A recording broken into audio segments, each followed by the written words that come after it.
ازيك يا شباب، معكم احمد ايجيبشن في حلقة جديدة، والنهاردة هنقول معلومة جديدة عن البومة، ويلا بينا.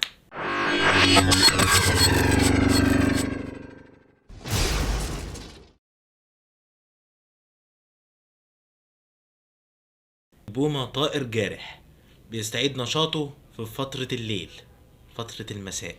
البومة عندها حاسة سمع قوية جدا. الميزة اللي عند البومة في العين الكبيرة ان هي بتقدر تشوف بالليل كويس جدا، عشان كده هي بتقدر تصطاد الفئران والأرانب وغيرها من الحيوانات. اما بالنسبة لريش البومة فهو ريش ناعم جدا، لونه رمادي، يعني رمادي، واللون الابيض يعني داخل على اللون الابيض، يعني من رمادي للون الابيض. انت هتشوفوا شكل الصورة. يعني البومة ليها خاصية فريدة من نوعها، الا وهي الطيران الهادئ.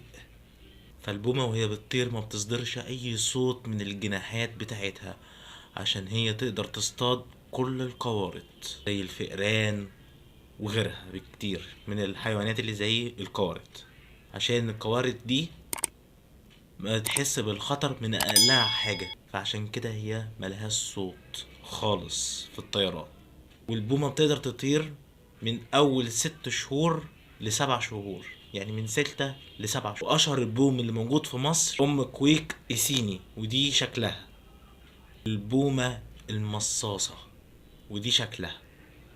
بوم بيبيض من 4 ل6 بيضات، من 4 بيضات ل6 بيضات، قوم بتدفئتهم لمدة 5 أسابيع. من كل نوع وبيختلف عن النوع الآخر. طبعا أهم حاجة ما تنسوش إنك انتوا تشتركوا تحت في القناة وتعملوا لايك للفيديو.